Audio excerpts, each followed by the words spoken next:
Today, we are going to be learning about soil conservation.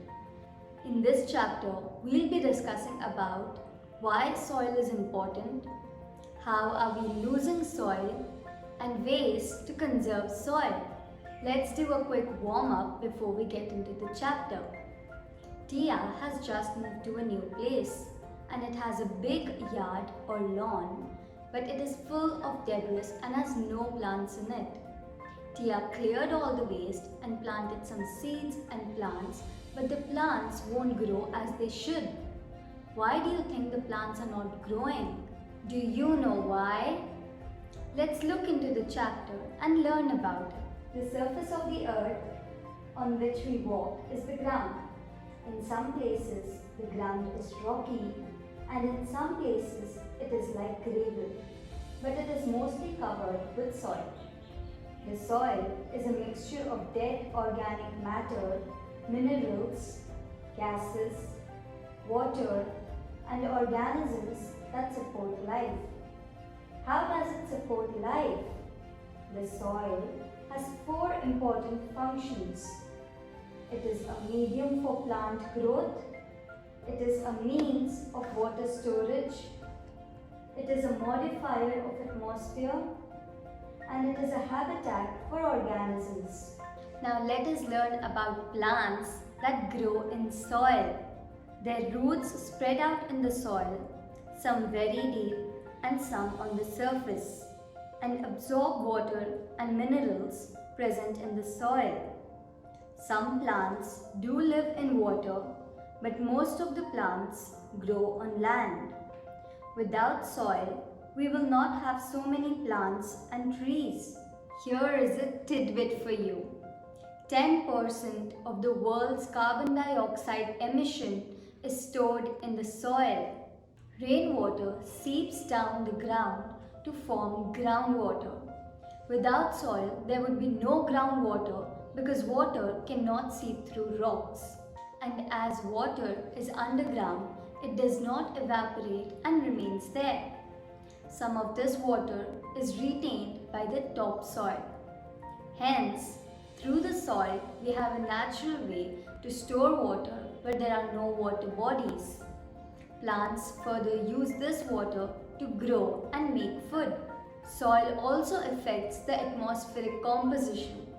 A recent study has shown that soil absorbs excess carbon dioxide that is emitted in the air.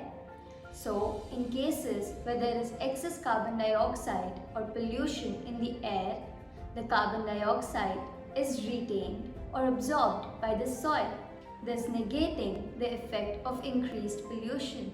Many microorganisms live in soil. Ants, worms, microorganisms like bacteria, fungus, etc. all call soil their home. In fact, the soil in itself is a mini ecosystem. As soil is so important, we need to conserve soil.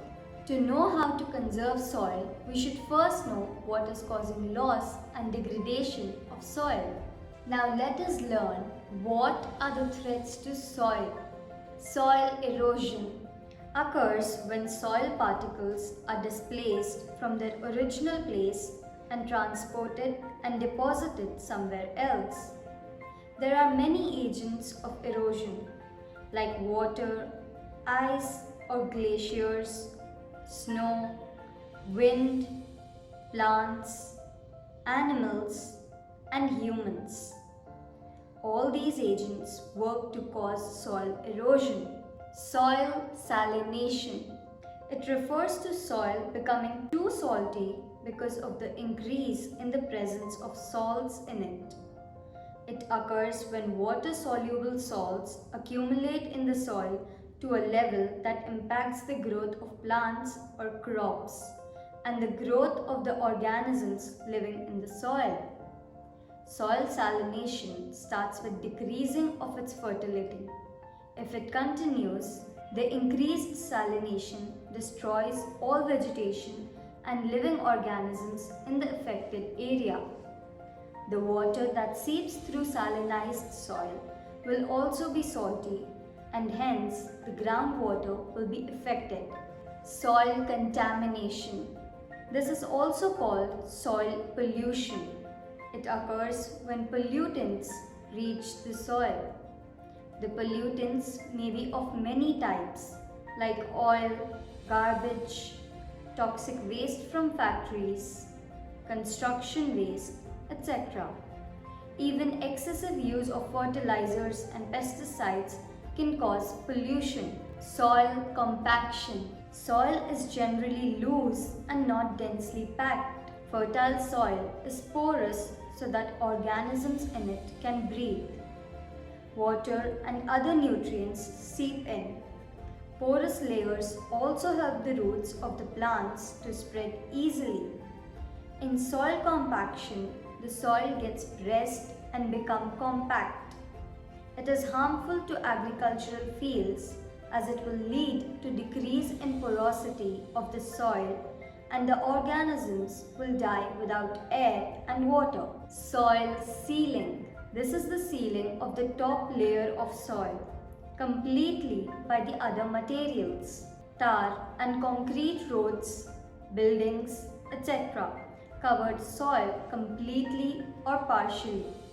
This destroys the soil underneath the artificial cover. This process is irreversible because it causes damage. Continued soil erosion, deforestation, and salination may lead to growth of fewer plants. Fewer plants lead to desertification of the land. Desertification means changing a fertile land into a semi-arid and slowly into a fully arid land. Now that you have learned what causes the damage in soil, let us learn how to conserve it. Change in agricultural practices. Excess soil tilling also causes damage to the soil, just as use of excessive fertilizers and pesticides. Now I have something for you to think. Do you know why soil sealing of even non-agricultural lands is not recommended? Soil has uses other than providing minerals and water to plants.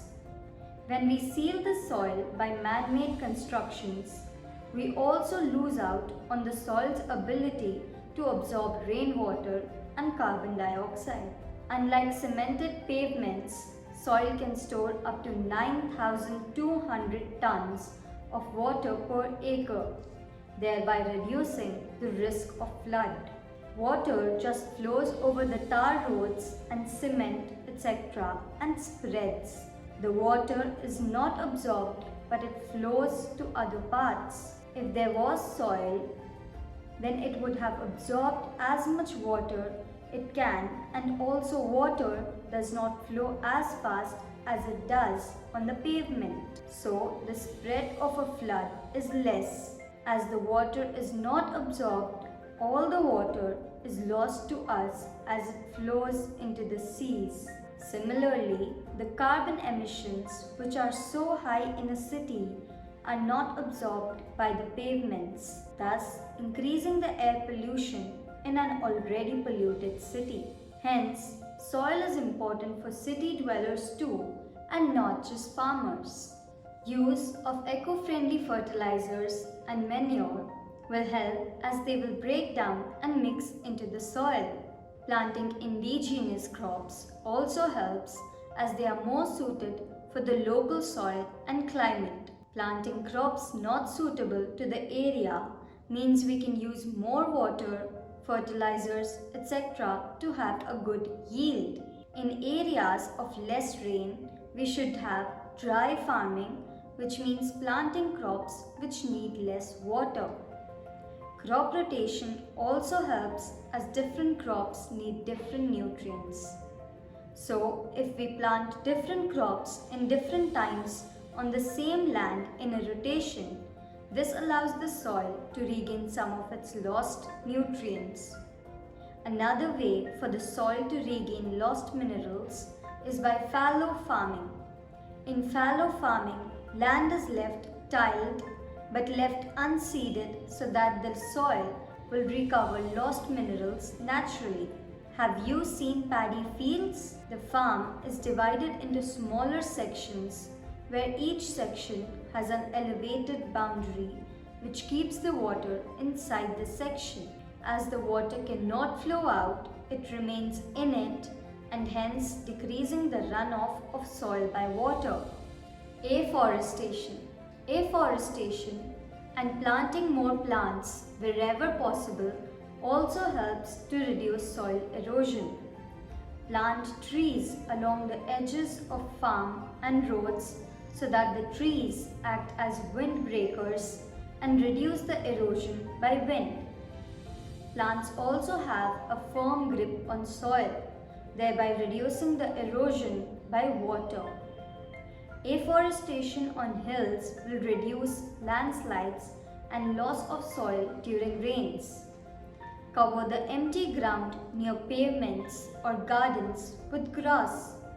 Grass and small plants covering the open surfaces are called ground cover. Recovering the forest cover is also a new way to prevent desertification. Prevent overgrazing. Prevention of overgrazing by cattle and other farm animals. Animals in nature move from one place to another so that no area is completely depleted of its plant cover.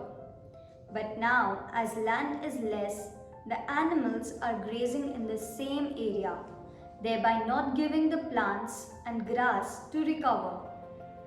If this continues, there will be no plants left in the area. With no ground cover, the soil is now open for wind and water erosion. It also causes the soil to become compact. Hence, do not overgraze in any one area. Earthworms. Earthworms are great for soil conservation. Earthworms burrow deep into the soil and make it porous. Also, earthworms excrete a substance called as casts. Earthworms' casts have a lot of minerals in it. These casts mix in the soil and naturally increase the soil fertility. Here's a fun fact for you. Did you know that 14 lakh earthworms can be found in 1 acre of a farmland? Another way to conserve soil is to decrease soil contamination. We can decrease soil contamination by having efficient waste disposal.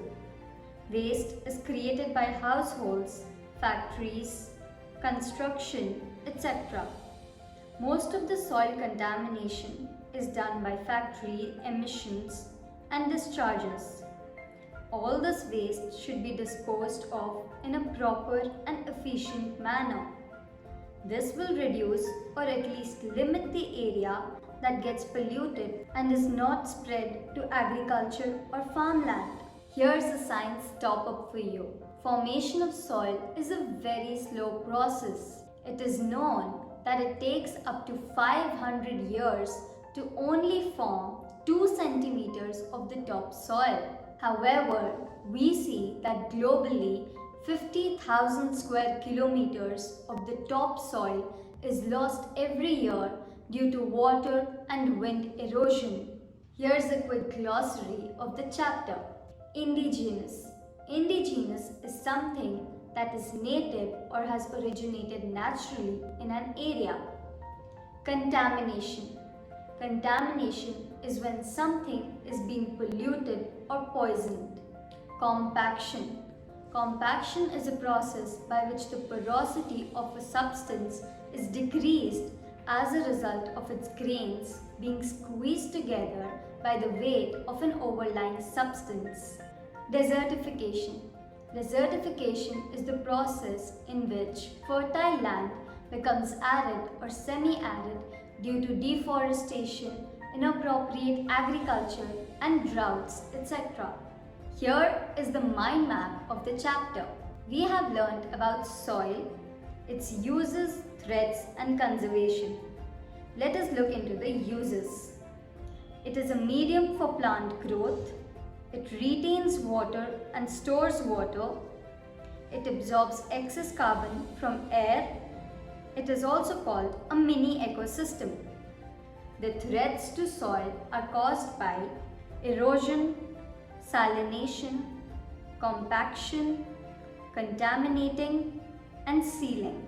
Ways to conserve soil are efficient and proper farming methods, earthworms and other eco-friendly methods, efficient and proper waste disposal, afforestation and recovering ground cover.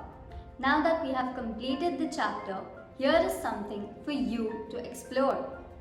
Find out what are the major causes of soil degradation in your locality and discuss it in your class.